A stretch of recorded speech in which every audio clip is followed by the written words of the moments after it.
Assalamualaikum warahmatullahi wabarakatuh. We are group 3 and today we will presenting about selecting employees and placing them in jobs. First of all, my name is NURUL AFIFAH binti Cik NAZMI, matric number I18303437. Sebelum kita masuk kepada subtopik yang seterusnya, saya ingin menerangkan Chapter 6 Selecting Employees and Placing Them in Jobs memfokuskan pada cara-cara meminimumkan kesalahan dalam pemilihan dan penempatan pekerja untuk meningkatkan kedudukan kompetitif syarikat, yang mana memfokuskan kepada 5 standard yang harus dipenuhi dengan kaedah pemilihan apapun yang telah dijalankan, dan ia juga kemudian menilai beberapa kaedah pemilihan umum menurut piawaian tersebut yang timbul berkaitan dengan pengurusan human resource, iaitu sumber manusia. Keputusan pengambilan adalah mencari calon atau pekerja yang sesuai dengan pekerjaan dan juga organisasi yang ingin diceburi. Keputusan organisasi mengenai pemilihan personel ataupun selecting personnel adalah pusat kemampuannya untuk bertahan, menyesuaikan diri dan juga perkembangan. Keputusan pemilihan menjadi sangat penting apabila organisasi menghadapi pasaran buruh yang ketat atau mesti bersaing untuk mencari bakat dengan organisasi dalam industri yang sama. Next, I want to explain what do I need to know about Chapter 6. Learning outcome point. First, identify the elements of the selection process. The second, define ways to measure the success of selection method. 3. Summarize the government's requirement for employees. 4. Compare the common methods used for selecting human resources. 5. Describe major types of employment tests.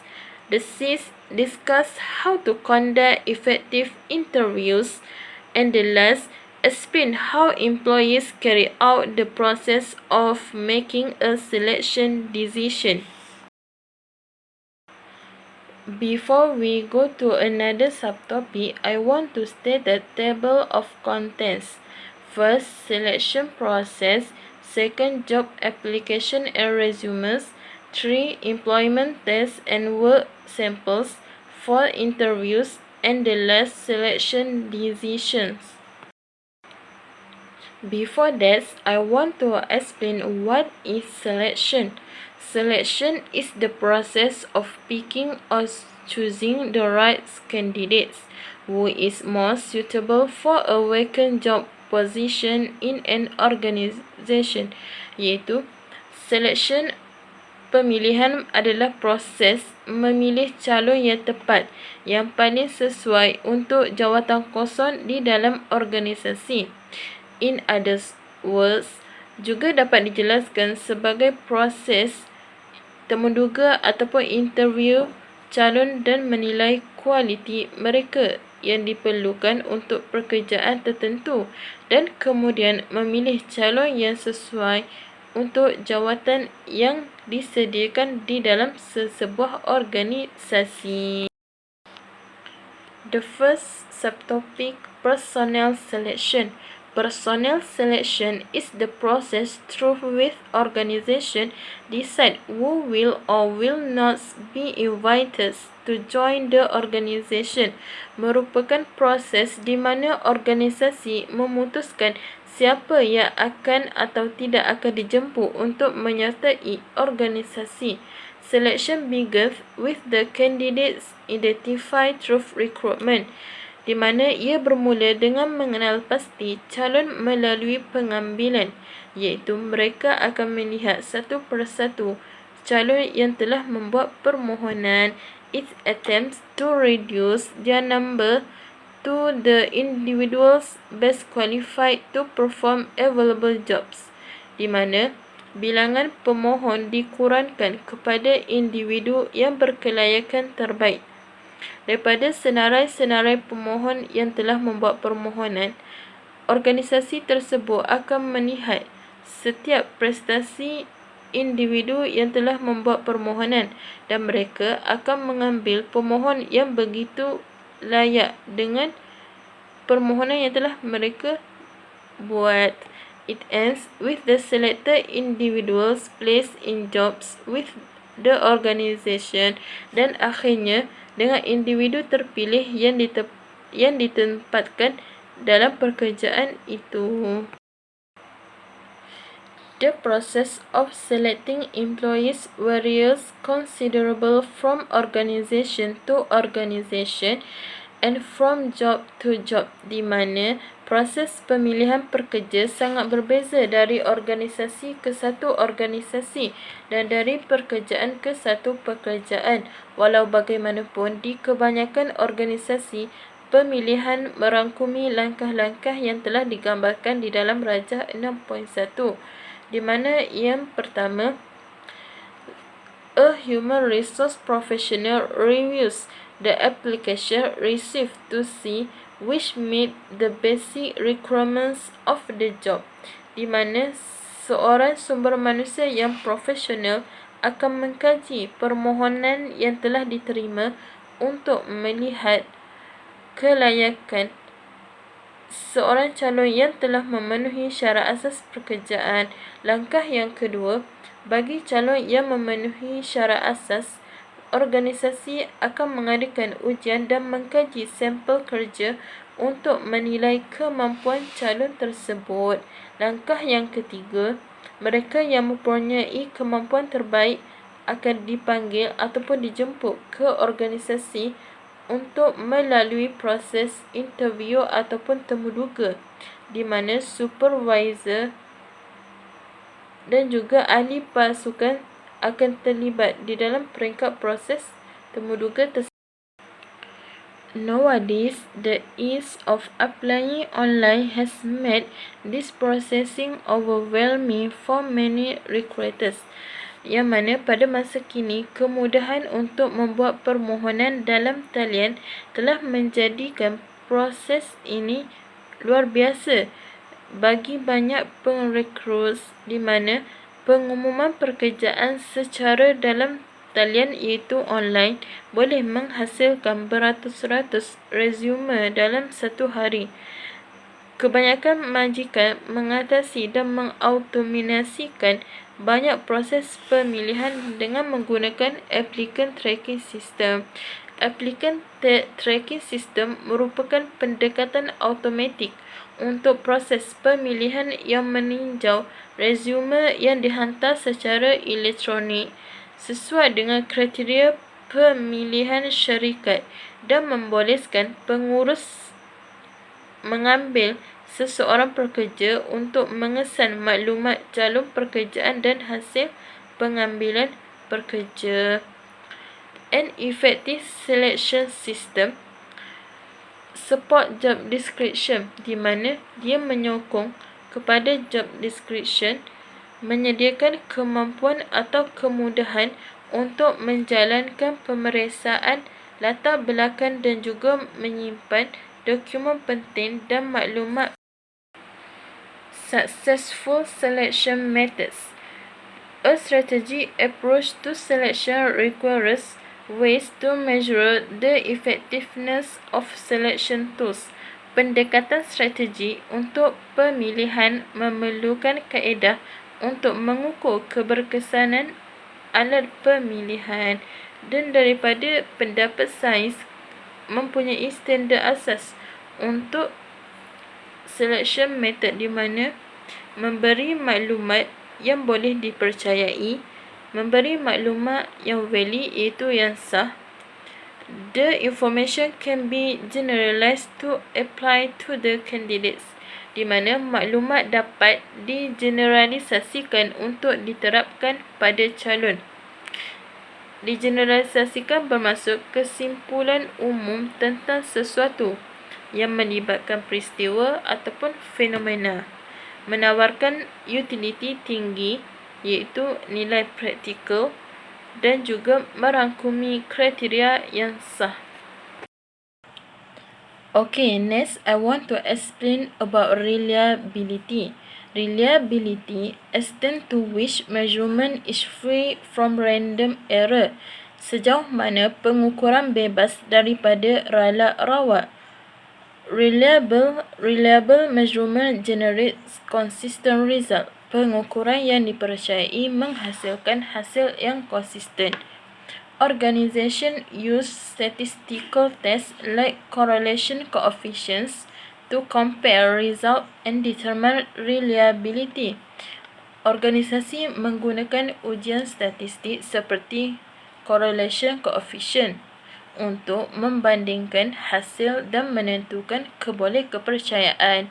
Determines whether measurements are accurate, di mana menentukan sama ada pengukuran tepat ataupun tidak. Ignore whether what is being measured matter, dan mengabaikan sama ada apa yang patut diukur. Okey, kepercayaan bermaksud bahawa kaedah pemilihan, ujian dan hasil berikutnya adalah konsisten dan tidak berbeza dengan masa, tempat atau subjek yang berbeza. Seperti yang dinyatakan oleh Cowling, kepercayaan. Next, I want to explain about validity.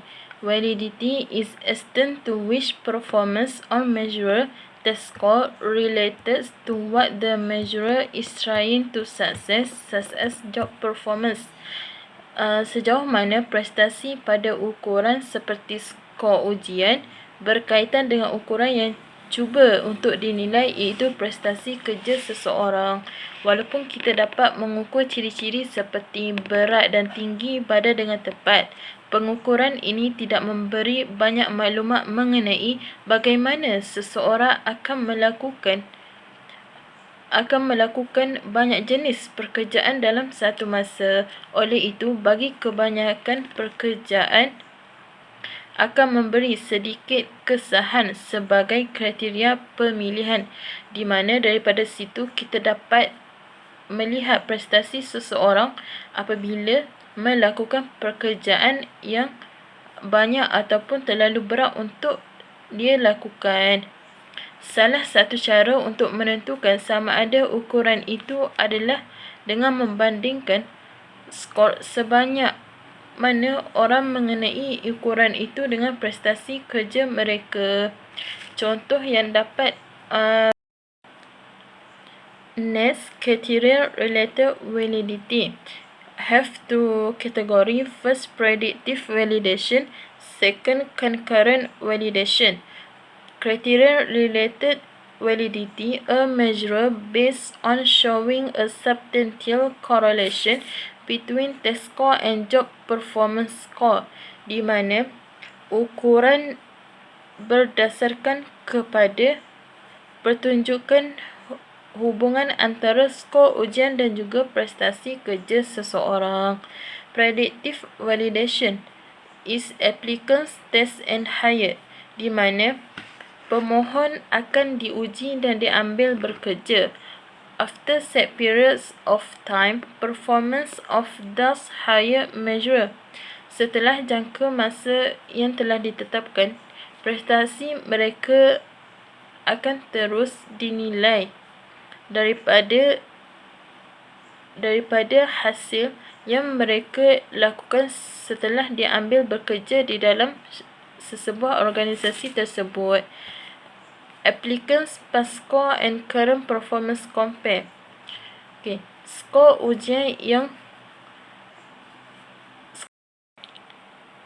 seterusnya kita boleh lihat contoh dalam rajah 6.2 yang menunjukkan sebuah syarikat yang membuat perbandingan antara dua ukuran, iaitu intelligence test dengan college grade point average, yang menunjukkan prestasi sales representative. Pada graf sebelah kiri menunjukkan hubungan antara intelligence test score and job performance. Point untuk 20 sales reps fall near the 55 degree line, yang menunjukkan 20 wakil jualan hampir dengan garis 45 darjah. The correlation coefficient is near 90. For a perfect 1.0, all the points will be on the 55-degree line, di mana perkali kolerasi hampir 90 untuk 1.0 sempurna. Semua titik berada pada garis 45 darjah. Dalam next, content validity. Content validity is consistency between test items and kinds of situation or problems that occur on job, di mana konsistensi antara test items dan juga jenis situasi ataupun masalah yang berlaku semasa bekerja. Ujian konten valid akan mendedahkan pemohon pekerjaan kepada situasi yang mungkin akan berlaku di tempat kerja, di mana kita akan mendedahkan kepada pemohon pekerjaan tersebut apa yang akan berlaku di dalam masalah-masalah yang akan berlaku di tempat kerja, dan ia menguji sama ada pemohon mempunyai pengetahuan, kemahiran atau kemampuan untuk menangani situasi seperti itu. Contoh dalam kes syarikat yang menggunakan ujian untuk memilih pengawas pembinaan. Ujian dengan kesahan kandungan termasuk mengatur senarai subkontraktor secara rawak mengikut urutan di mana mereka akan muncul di tapak pembinaan, dan mereka akan diberi arahan untuk melakukan pengawasan di kilang untuk mengenal pasti kesalahan pembinaan yang sengaja dibuat. Dan daripada situ kita dapat lihat bagaimana pekerja tersebut dapat mengatasi masalah ini.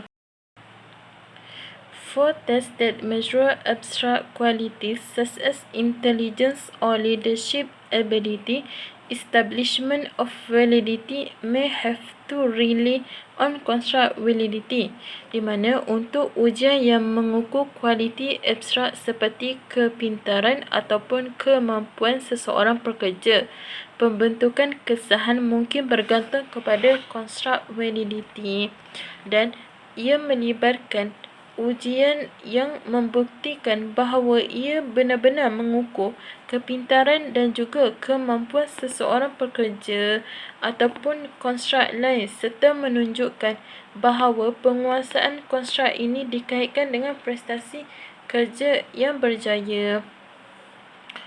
Untuk lebih difaham, konstruk validity ni menggambarkan seberapa jauh hasil satu pengukuran sesuai dengan hasil pengukuran lain yang secara teoritis menggambarkan konsep yang diukur. Contoh dia, apakah skor depresi itu tekanan yang dikembangkan dapat Next, ability to generalize. Selection method should be generalized. Generalized methods are valid in other contexts other than the one in which it was developed, applicable to other organization, jobs, applicant, and so on. Di mana kaedah yang boleh digeneralisasikan berlaku bukan hanya pada keadaan di mana kaedah itu mula dikembangkan berdasarkan kepada pekerjaan, pemohon, pupil, jangka masa dan sebagainya. Penyelidikan telah mengkaji sama ada ujian kecerdasan dan juga kemahiran berfikir dapat digeneralisasikan.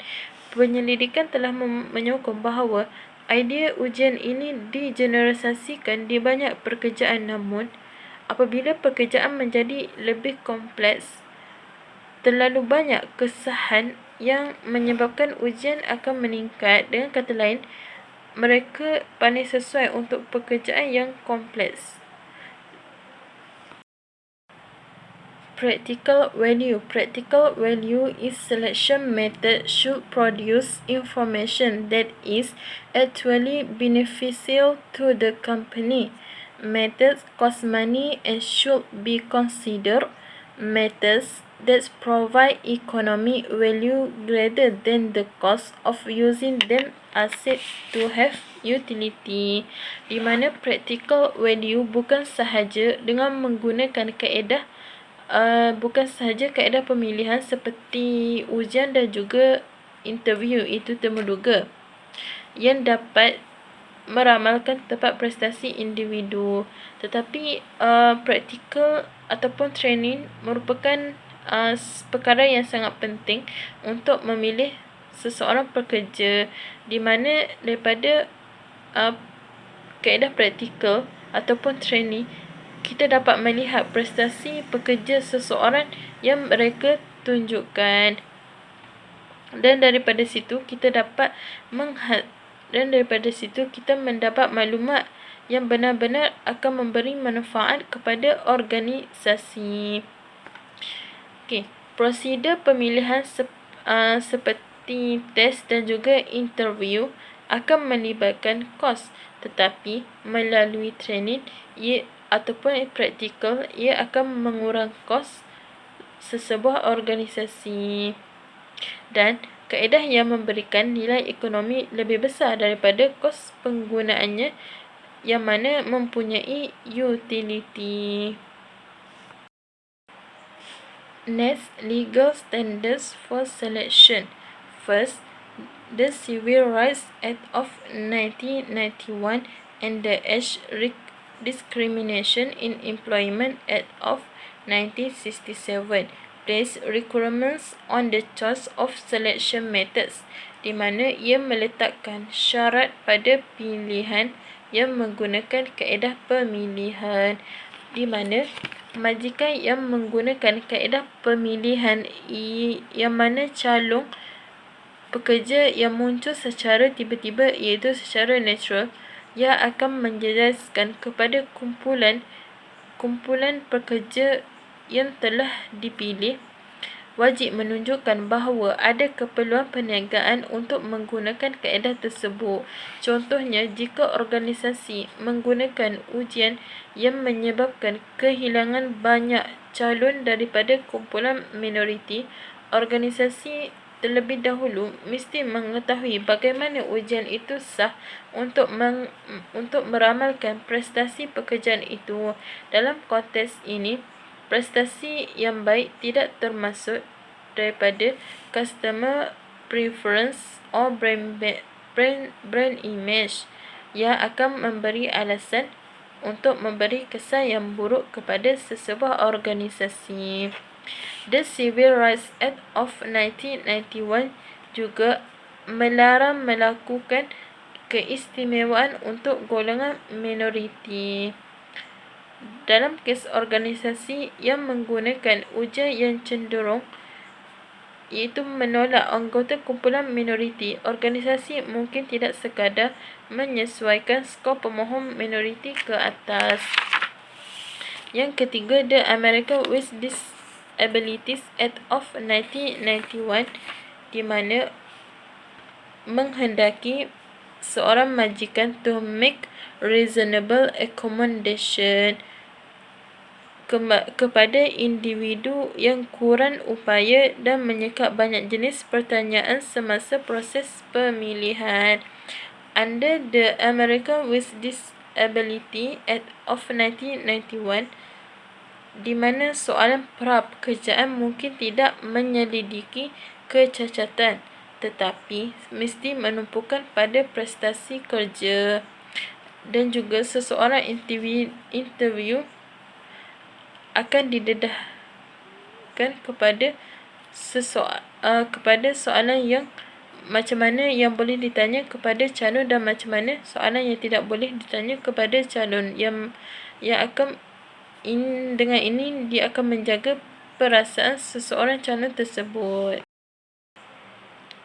Next, the Fair Credit Reporting Act requires employer to obtain a candidate's consent before using a third party to check the candidate's credit history or references, di mana menghendaki majikan mendapatkan persetujuan calon sebelum menggunakan pihak ketiga untuk memeriksa sejarah ataupun rujukan calon, di mana jika majikan memutuskan untuk mengambil tindakan yang sewajarnya seperti tidak mengambil pekerja berdasarkan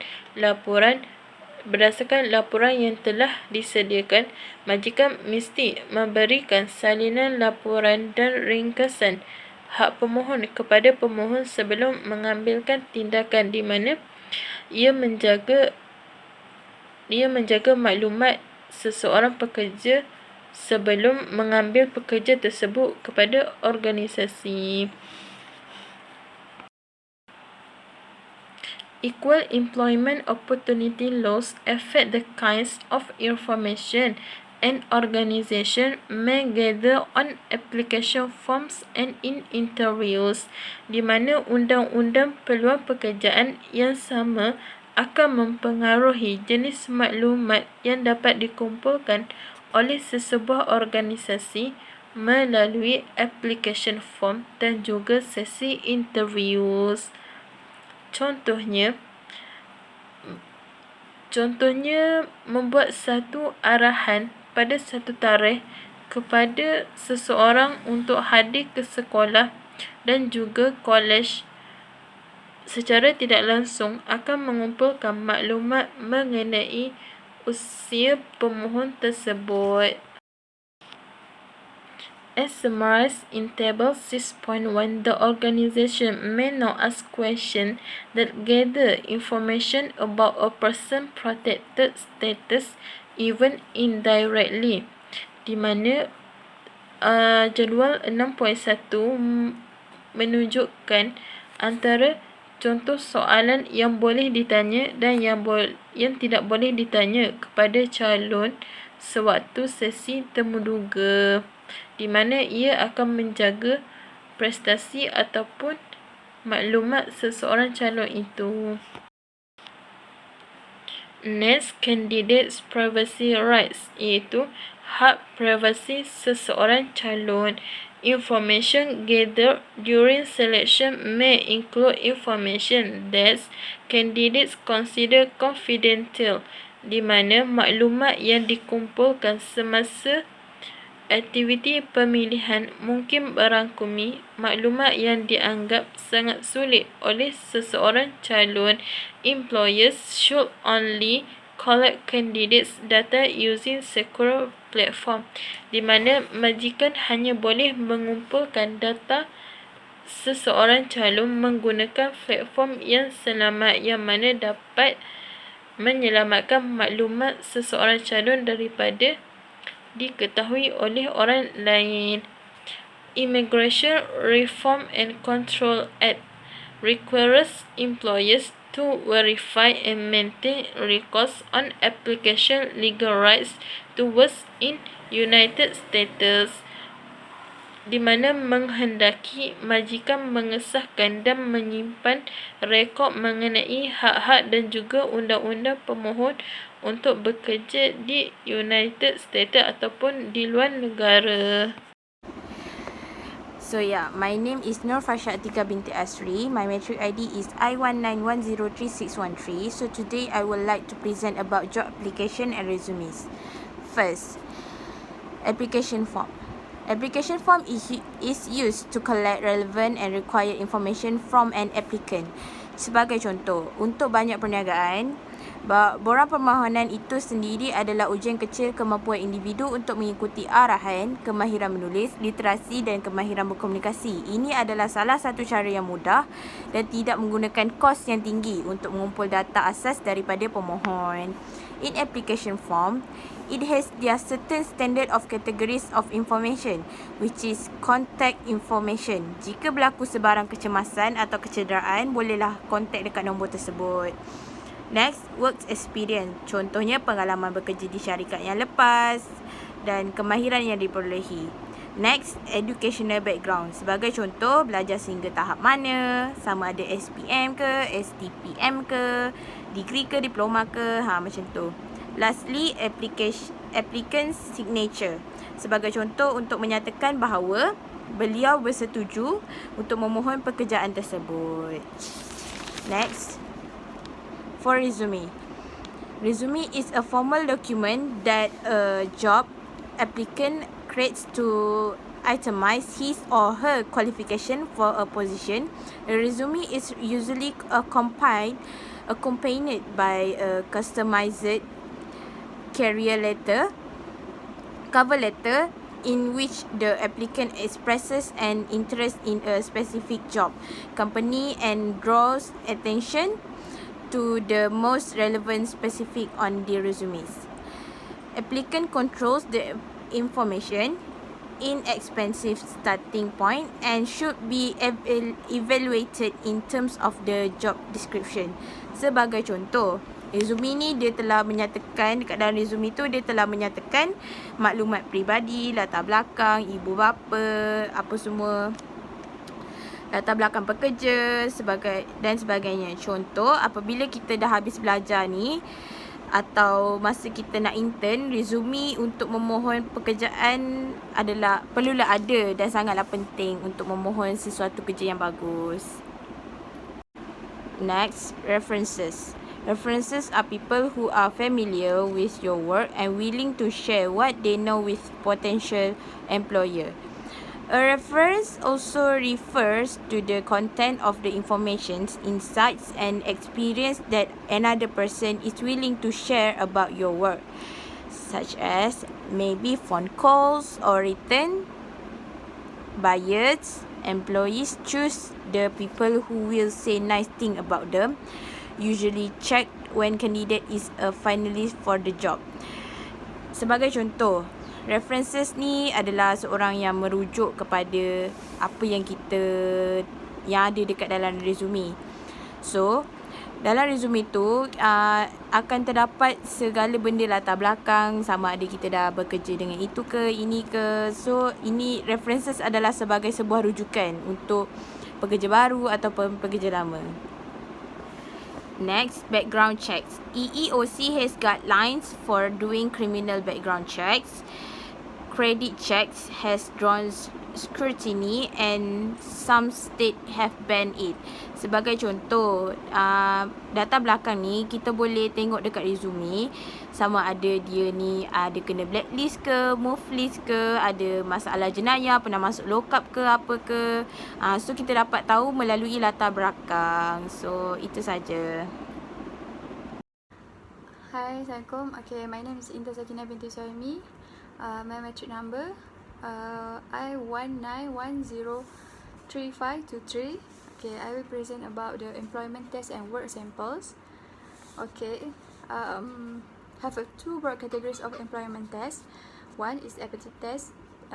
Is mean that test that assess how well a person can learn or acquire skills and abilities. Ini adalah cara merupakan ujian penilaian yang digunakan untuk menentukan kemampuan dan kepribadian calon pekerja sendiri, yang menilai cara untuk pekerja memprediksi kemungkinan ataupun keberhasilan setiap calon dalam pekerjaan. Contoh ujian yang digunakan adalah keyakinan bercakap, cara berinteraksi dalam pekerjaan. So next, that is achievement test. Achievement test that measure a person existing knowledge and skills.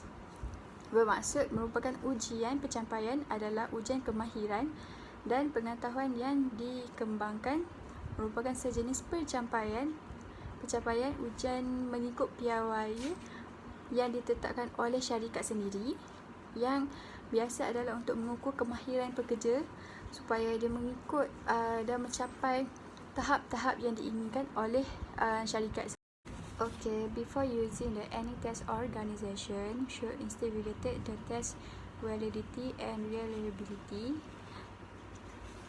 about the test. Okay, first, physical ability test. Physical ability test is mean a strength and stamina for profession in opposition of fraud. As a different aspect of physical ability include the power, endurance, flexibility, balance, and coordinating. And this candidate were able to fit result as with the test. So, ini cara bagaimana syarikat mencari pekerja dalam menetapkan sebarang fizikal yang diinginkan mengikut pekerjaan, mengikut profession yang ditawarkan. Contoh, kalau syarikat tu nak orang yang jenis macam mengikut BMI, berat badan mengikut BMI, so orang yang mengikut BMI saja yang boleh dapat untuk masuk ke interview ni. So bila orang yang tak mengikut BMI ni, dia tak boleh lah tak boleh join interview ni ataupun masuk dalam syarikat tersebut, sebab dia tak mengikut kriteria yang diinginkan oleh syarikat. Physical ability test ni sangat penting juga supaya syarikat dapat mengenal pastilah seseorang tu ada kekuatan yang tersendiri dalam diri dia ataupun seorang yang lemah dalam melakukan pekerjaan. Okay, next is a cognitive ability test. Cognitive ability test ni adalah measure a candidate's general mental capacity which is strongly correlated to job performance, designed to measure verbal skill, quantities, and reasoning ability, post legal risk, especially when it comes to race. So, ialah merupakan ujian kebolehan potensi dalam melakukan ataupun untuk pemohon calon pekerja menggunakan proses mental supaya mental diorang sihat ataupun mental diorang dalam keadaan bersedia untuk melakukan pekerjaan tersebut dalam menyelesaikan setiap masalah, menyelesaikan setiap tekanan-tekanan yang akan dihadapi dalam pekerjaan. Okay, next slide is job performance test and work samples. Job performance test and work sample is merupakan ujian prestasi kerja measure a candidate's technical or theoretical expertise in a particular field. Leads applicants to fill the evaluation is fair since they have a chance to showcase skills. Merupakan ukuran setiap pekerja dalam teknikal ataupun teori supaya pekerja tu lebih bersedia dalam setiap apa jua perkara yang dilakukan dan supaya sebarang teknikal yang akan berlaku dalam pekerjaan tersebut. Next is personality inventories is one of the ways companies to hire employees that is to look at their personality, especially during the interview of candidates. Ialah permulaan bila syarikat interview pekerja, mesti akan diorang melihat interaksi, melihat cara bagaimana pekerja menjawab soalan-soalan yang diberikan mengikut Big 5 or trait yang telah diberi. Contoh macam extroversion, adjustment, agreeableness, conciliatoriness dan macam-macam lagi. So, bila pekerja ataupun calon pekerja tu ada keyakinan bila menjawab soalan interview, bermaksud calon pekerja tu berasa yakin dan berasa bersemangat dalam melaksanakan pekerjaan, dan dari situ syarikat dapat menilai macam mana personality pekerja yang akan baru bekerja dalam syarikat mereka. Okay, next slide is honesty test and drug test. Ini adalah ujian yang paling penting dan merupakan satu amanah dalam bila seseorang bekerja dalam syarikat, ialah merupakan kejujuran. Honesty test measure an applicant's propensity towards undesirable behavior supaya juga avoid any risk in the company and performing employees who are honest and free from any drug abuse. Biasalah kalau kita lihat dalam pekerjaan, ramai pekerja yang mengambil dadah untuk memastikan diorang siapkan pekerja itu dalam secepat mungkin. Selalunya dilakukan oleh pekerja yang bekerja lebihan malam, supaya diorang siapkan kerja tu dengan mudah dan cepat mengikut yang syarikat tetapkan. Tapi mereka mengambil dadah ni dalam keadaan yang berlebihan. Ini boleh memberi resiko kepada syarikat sendiri. Contohnya apabila melakukan ujian, apabila pihak berkuasa melakukan ujian, jadi menjadikan syarikat mendapat sebarang masalah. Dan honesty test ni ialah merupakan satu ujian yang kepercayaan ataupun kepentingan lah dalam syarikat supaya pekerja tu menjadi lebih amanah dalam melakukan pekerjaan. Okay, next, medical examination is a part of application job requirement. Identify any existing condition that might interfere with doing their future job wills, also ensuring that their property employees are physically capable of performing the jobs assigned to them. That's all for me. Thank you. Okay, Assalamualaikum warahmatullahi wabarakatuh. My name is AYUNI RUSAZIZI. My metric number is I191036626. So today I would like to continue my group presentation and my subtopic is interview. Okay, interview. This interview bring together job applicant and representative of the employer to obtain information and evaluate the applicant qualification. He or she also forming opinion about what it is like to work for organisation. Okay, apa tu temuduga? Temuduga ni adalah satu proses di mana majikan ataupun wakil majikan mengumpulkan maklumat dan data pemohon pekerjaan untuk mendapat tahu adakah pemohon tersebut layak terhadap pekerjaan yang dimohon tersebut ataupun tak. Temuduga merupakan satu proses di mana seorang majikan atau wakil menilai bakal pekerja bagi prospektif pekerjaan bersama syarikat, organisasi ataupun firma. Dalam proses ini juga, majikan akan menilai sama ada individu tersebut mempunyai kesesuaian ataupun tidak dengan jawatan yang dimohon. Kebiasaannya, sebelum temuduga dijalankan, seorang individu tu akan mengisi dan menyerahkan resume kepada syarikat berkenaan. Selepas pihak majikan mendapati terdapat beberapa kriteria yang menepati syarat untuk organisasi tersebut, maka individu tersebut akan terpilih untuk menyertai sesi temuduga bersama beberapa calon yang lain. Proses temuduga juga adalah berbeza mengikut organisasi yang tersendiri. Biasanya perbezaan ini dapat dilihat dan bergantung pada saiz sebuah organisasi tersebut. Sebagai contoh, semakin besar organisasi tersebut, so makin terperinci temuduga yang akan dilaksanakan tu. Contohnya, kalau seseorang tu dia interview dalam company yang besar, sebuah organisasi yang besar, so kemungkinan dalam satu masa tu terdapat beratus-ratus orang, malah beribu-ribu orang juga yang akan hantar resume. Dan bila dinilai, ditapis, mungkin akan berkurang, hanya beberapa ratus orang saja yang terpilih untuk datang ke temuduga. So temuduga tersebut akan dijalankan secara berkala dan ditapis beberapa kali.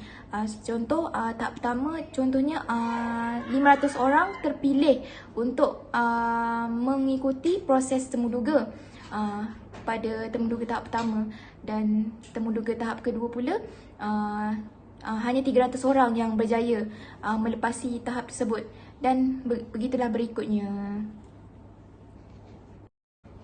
Okey, seterusnya interviewing teknik. Teknik interview ni terbahagi kepada 5. Yang pertama ialah non-direct interview, yang kedua structure interview, yang ketiga situational interview, yang keempat behavior description interview, dan juga yang terakhir panel interview. Yang pertama, non-direct interview, a selection interview in which the interviewer has great discretion in choosing question to ask each candidate. Apa yang saya fahami, temuduga tidak berarah ini adalah pilihan temuduga di mana individu yang menemuduga mempunyai budi bicara yang meluas dalam memilih soalan untuk dikemukakan kepada individu yang ditemuduga. Maksudnya, si penemuduga tak tertumpu pada sesuatu perkara sahaja semasa menemuduga kandidat tersebut. Dia juga boleh tanya apa-apa jenis soalan kepada individu yang ingin ditemuduga tersebut.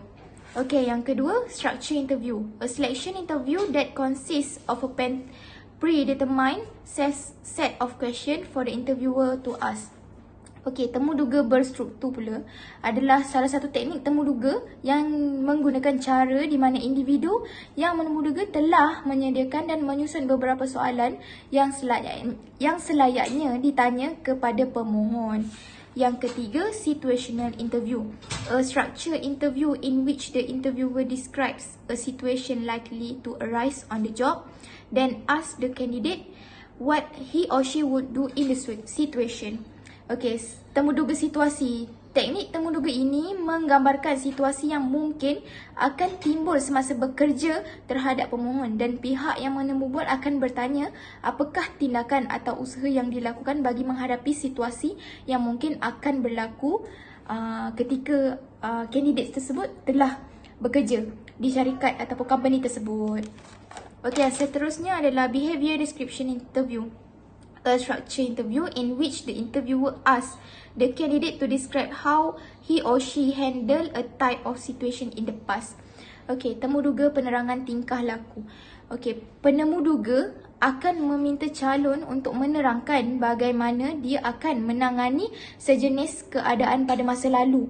Seperti contoh, si pemohon pernah bekerja di sebuah syarikat penghasilan ink printer dan telah berlaku keadaan di mana kilang tersebut mengalami masalah kekurangan tenaga kerja dan produk yang diproses tidak dapat disiapkan dalam waktu yang ditetapkan. Jadi pemohon tersebut diminta kerja lebih masa dan terpaksa buat kerja pihak lain juga. So kat sini penemubual akan tanya kepada kandidat tersebut apa yang dia akan lakukan sepanjang tempoh waktu kilang tersebut tidak mencukupi tenaga kerja. So macam mana dia handle situasi tersebut. So dari situ penemubual tahu pemohon memiliki tingkah laku seperti apa dan bagaimana. Okay, yang terakhir adalah panel interview. Selection interview in which several member of the organisation meet to interview each candidate. Okay, temubual secara panel. Temubual ini berlangsung dengan cara beberapa ahli panel bahagian tertentu di dalam organisasi tersebut yang akan bertemu sendiri dengan calon tersebut. Okay. Okey, seterusnya adalah dinyatakan beberapa sampel interview question yang selalu digunakan sepanjang proses interview terhadap candidates. Okey, seperti yang kita tahu, dalam setiap apa pun perkara, mesti akan ada advantages and disadvantages. Okey, sama juga macam interview ni. Terdapat kelebihan dan keburukan semasa menjalankan proses interview ini. Okey, antara kelebihan, antara advantage of interviewing ini adalah talking face to face provides evidence of candidate skills, personalities and interpersonal styles. Okey, yang kedua, interview provide mean to check accuracy of information presented on resume or application. Okey, yang pertama ni membawa maksud, poin yang pertama ni membawa maksud apabila kita menjalankan proses temubual, dari sini pihak yang menemubual dapat melihat secara terus bukti kemahiran yang ada pada calon dan juga personality candidates tersebut. Okey, yang kedua pula, penemubual dapat menilai secara langsung tentang ketepatan maklumat yang diberikan di dalam resume candidates tersebut secara terus, maksudnya secara berdepan, dapat tengok sendiri. So dari situ akan lebih yakin yang kandidat tersebut tak berbohong di dalam resume yang dihantar kepada company dan syarikat tersebut. Okay, disadvantages of interviewing pula ada 5 perkara. Yang pertama, can be unreliable. Yang kedua, can be low in validity. Yang ketiga, can be biased against a number of different groups. Yang keempat, they are costly. Dan yang kelima adalah they are subjective. Okay, yang pertama membawa maksud boleh mendatangkan ketidakpercayaan. Yang seperti contoh macam pemohon ni boleh berpura-pura ataupun menipu, bercakap tidak benar. Yang kedua, kesahihan maklumat yang dibentangkan tidak menjaminkan kebenaran sepenuhnya. Sama, lebih kurang macam poin yang pertama tadi. Okay, yang ketiga, can be biased against the number of different group. Okay, boleh bersifat berat sebelah terhadap calon lain. Okay, contohnya macam calon A ni dia ada pengalaman tapi dia tak ada pendidikan yang tinggi, dan calon B tak ada pengalaman tapi dia ada pendidikan yang sangat tinggi. Tapi penemu bual lebih memilih calon A kerana pihak dan syarikat tersebut lebih mengutamakan pengalaman bekerja berbanding pendidikan. So dari sini kita dapat lihat memang adalah rasa berat sebelah tak adil terhadap dua candidates tersebut. Okay. Yang keempat, costly. Yang kita tahu costly ni menggunakan cost. Okay, kenapa interview ni menggunakan cost? Dari segi apa? Okay, if kita nak interview orang, kita mesti ada interviewer yang berpengalaman. So bila ada interviewer ni, kita juga menggunakan cost untuk membayar interviewer tersebut. Sebab apa? Sebab kita dah libatkan mereka dalam proses temu bual tersebut, temu bual untuk mencari pekerja baru di dalam syarikat tersebut. So kos tu akan ditanggung oleh company atau organisasi. Sebagai contoh yang lain, interview ni dia akan melibatkan kos apabila kita panggil orang luar. Maksudnya kita menggunakan third party. Kita menggunakan third party untuk cek kelayakan pada candidates, untuk interview candidates. So kat sini organisasi tu dah gunakan cara eksternal yang melibatkan kos lain, yang kita kena bayar orang luar tu sebab dia dah bantu syarikat tersebut untuk interview dan buat cek kelayakan terhadap candidates tersebut adakah ia layak ataupun tidak untuk bekerja di syarikat tersebut. If sebuah company itu menggunakan cara internal, company tersebut hanya akan gunakan ahli dari organisasi dalam syarikat tersebut sajalah. So tidak menggunakan kos yang lebih ataupun yang lebih banyak lah yang perlu dikeluarkan oleh mereka. Okay, yang kelima adalah they are subjective. Okay, subjektif ni adalah pandangan atau perspektif seseorang individu terhadap sesuatu perkara. Dalam poin ni nak memperjelaskan bahawa semasa berada di dalam proses interview, kita tidak boleh berlebihan dalam mengajukan soalan-soalan lain selain tentang pekerjaan. Ini juga telah disahkan oleh pihak Mahkamah Tinggi bahawa kaedah pemilihan secara subjektif seperti ini haruslah disahkan menggunakan kaedah kriteria yang berkait dengan pekerjaan sahaja.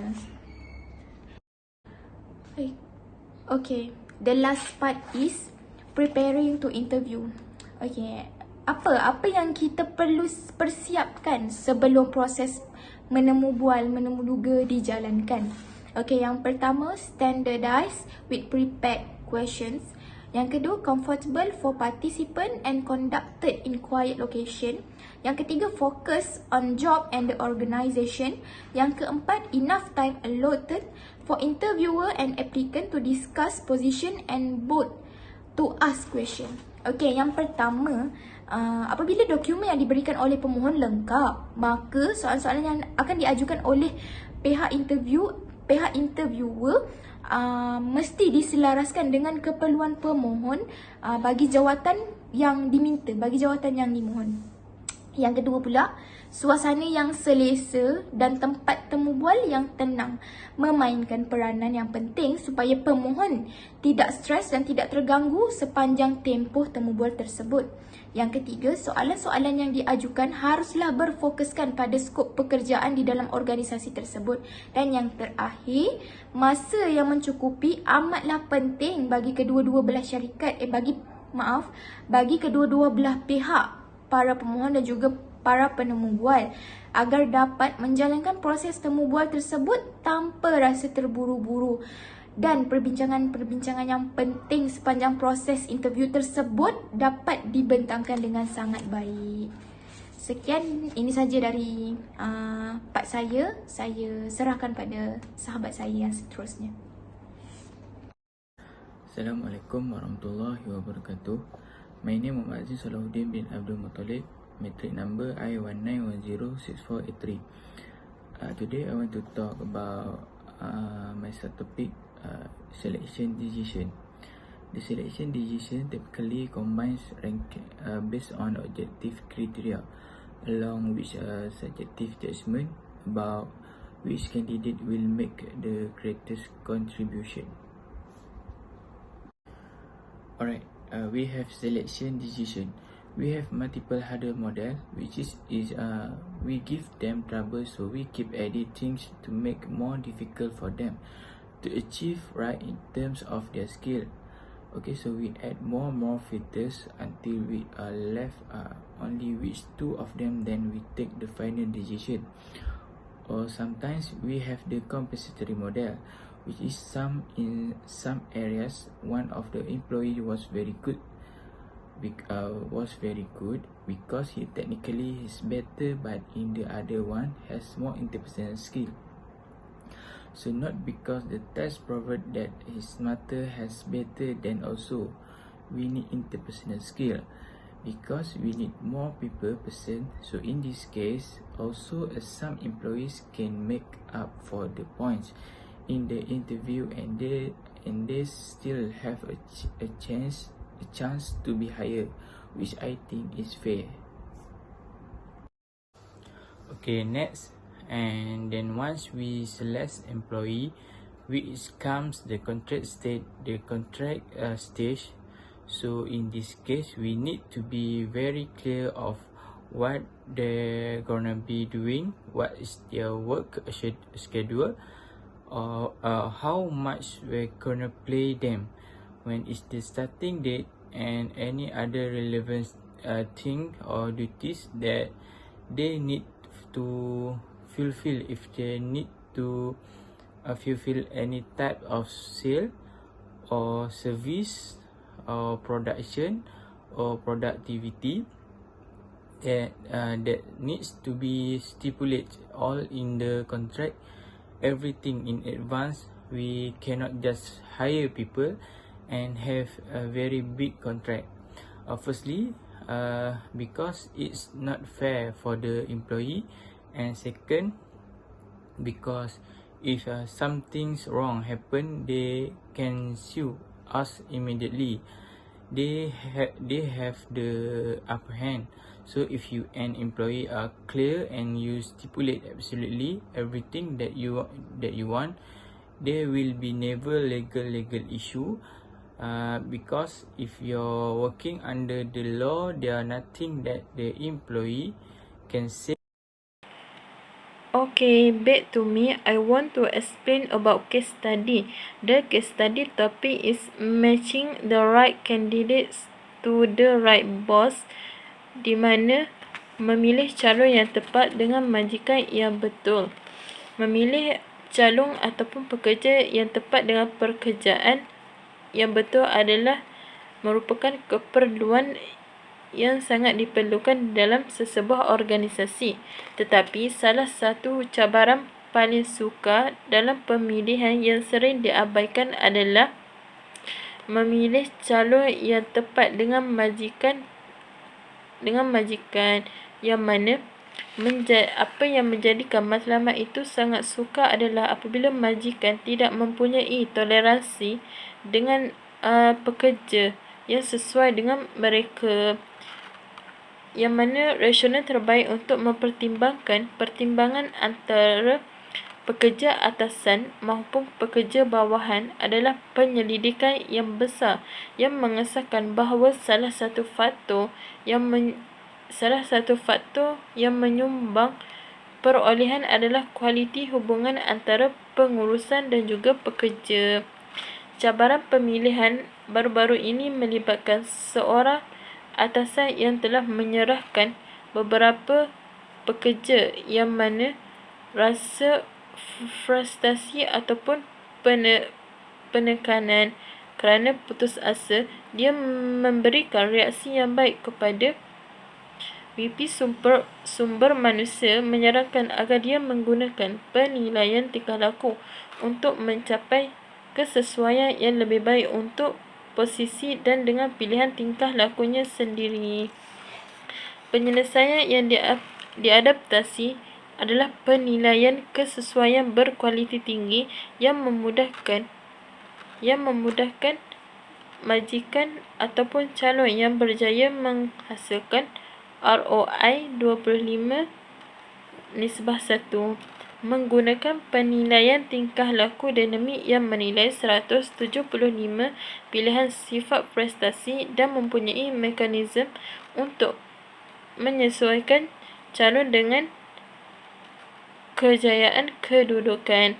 Perunding memfasilitasikan proses pemilihan yang melibatkan penilaian tingkah laku seseorang majikan, di mana mereka membincangkan syarat-syarat kedudukan, pemilihan kejayaan kedudukan dan akhirnya menilai calon untuk pertandingan yang sesuai dengan kedudukan dan juga ketua. Seterusnya, pengurus pengambilan dalaman bertanggungjawab untuk mendapatkan atau memilih calon berdasarkan kriteria yang telah dikenal pasti. Kemudian, memberikan penilaian tingkah laku kepada calon yang mungkin baik daripada segi dalaman maupun dari segi luaran. Laporan penilaian untuk calon yang sesuai dilakukan kemudian disemak oleh perunding untuk menilai perilaku yang sesuai antara majikan dan juga calon pekerja. Calon-calon yang disaring sebagai calon yang sesuai kemudian ditemubual oleh orang atasan dengan menggunakan laporan penilaian dengan pertanyaan tingkah laku yang khusus untuk kedudukan dan sesuai untuk setiap calon. Setelah memilih pengambilan yang terakhir, majikan akan menerima laporan penilaian tentang bagaimana mengurus, mengembangkan dan mengekalkan pekerja baru, dan pekerja baru akan menerima laporan pengembangan pilihan tingkah lakunya untuk lebih memahami kekuatan dan potensi kelemahannya di posisi yang baru. Dan dengan ini akan memberikan sumber fasilitasi yang sangat baik untuk menjaga hubungan antara majikan dan juga pekerja baru. Hasil daripada proses pemilihan inovatif ini, syarikat, Jabatan Pengurus Pengambilan Pekerja, HR, majikan dan pekerjanya yang baru diambil memperolehi faedah tambahan.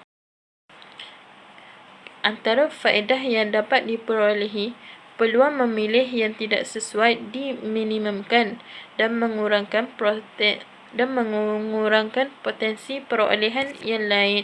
Yang kedua, majikan akan menjimatkan masanya dengan melakukan proses interview kepada calon yang sesuai. HR juga mendapat kredibiliti kerana calon yang kurang sihat ataupun calon yang kurang sihat disaring sebelum menemui majikan terlebih dahulu.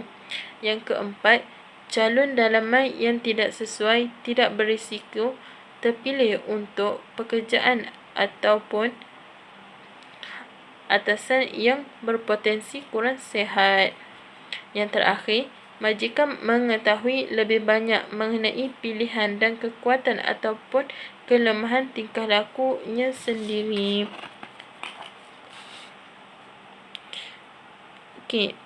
Penjimatan untuk menggunakan penilaian tingkah laku yang berkesan dalam pemilihan adalah penting kerana termasuk dalam mengurangkan waktu proses interview dan juga mengurangkan tekanan kepada calon pekerja maupun majikan yang ingin memilih calon pekerja dan juga meningkatkan prestasi kepada sesebuah organisasi.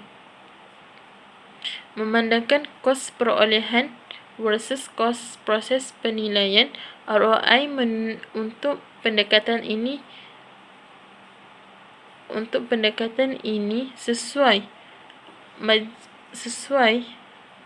seseorang majikan ataupun pekerja bawahan dianggarkan secara konservatif dengan pemulangan 25 kali ganda dari pelaburan. Penjimatan tersebut terus menuju ke garis bawah, iaitu mencapai matlamat organisasi mereka.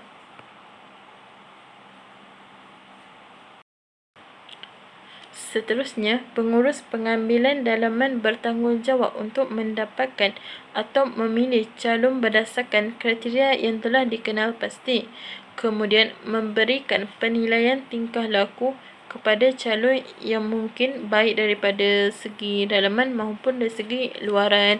Laporan penilaian untuk calon yang sesuai dilakukan kemudian disemak oleh perunding untuk menilai perilaku yang sesuai antara majikan dan juga calon pekerja. Calon-calon yang disaring sebagai calon yang sesuai kemudian ditemu bual oleh orang atasan dengan menggunakan laporan penilaian dengan pertanyaan tingkah laku yang khusus untuk kedudukan dan sesuai untuk setiap calon. Setelah memilih pengambilan yang terakhir, majikan akan menerima laporan penilaian tentang bagaimana mengurus, mengembangkan dan mengekalkan pekerja baru, dan pekerja baru akan menerima laporan pengembangan pilihan tingkah lakunya untuk lebih memahami kekuatan dan potensi kelemahannya di posisi yang baru. Dan dengan ini akan memberikan sumber fasilitasi yang sangat baik untuk menjaga hubungan antara majikan dan juga pekerja baru. Hasil daripada proses pemilihan inovatif ini, syarikat, Jabatan Pengurus Pengambilan Pekerja HR, majikan dan pekerjanya yang baru diambil memperolehi faedah tambahan. Antara faedah yang dapat diperolehi, peluang memilih yang tidak sesuai diminimumkan dan mengurangkan potensi perolehan yang lain. Yang kedua, majikan akan menjimatkan masanya dengan melakukan proses interview kepada calon yang sesuai. HR juga mendapat kredibiliti kerana calon yang kurang sihat ataupun calon yang kurang sihat disaring sebelum menemui majikan terlebih dahulu. Yang keempat, calon dalaman yang tidak sesuai tidak berisiko terpilih untuk pekerjaan ataupun atasan yang berpotensi kurang sihat. Yang terakhir, majikan mengetahui lebih banyak mengenai pilihan dan kekuatan ataupun kelemahan tingkah lakunya sendiri.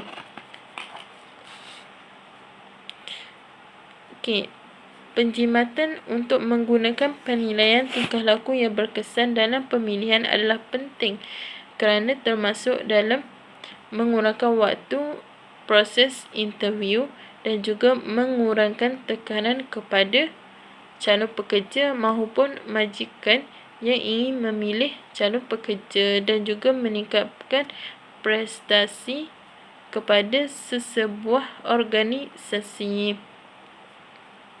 Memandangkan kos perolehan versus kos proses penilaian, ROI untuk pendekatan ini sesuai seseorang majikan ataupun pekerja bawahan dianggarkan secara konservatif dengan pemulangan 25 kali ganda dari pelaburan. Penjimatan tersebut terus menuju ke garis bawah, iaitu mencapai matlamat organisasi mereka.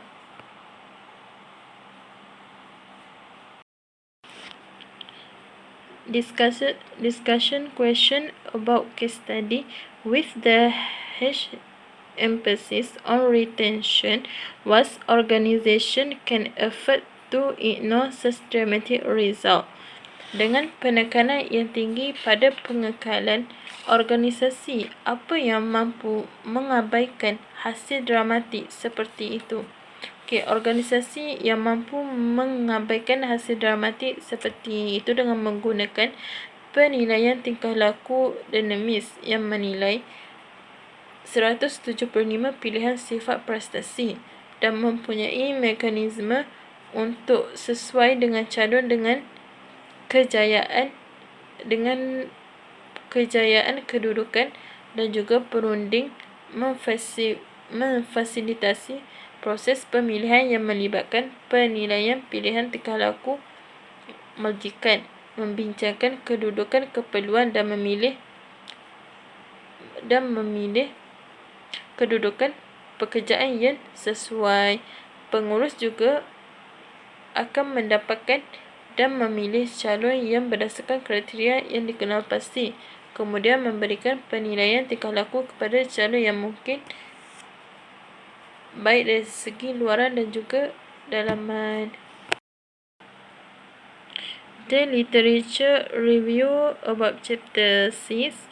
First, the rights recruitment and selection processes looks to identify new talent which can fill the position available, di mana proses pengambilan dan juga pemilihan yang tepat untuk mengenal pasti bakat baru yang dapat mengisi jawatan yang ada menurut pandangan Armstrong pada tahun 2010 dan juga digunakan sebagai cara untuk memperoleh kelebihan daya saing melalui personel yang mana tidak mudah ditiru oleh organisasi lain menurut pandangan Grant 1991.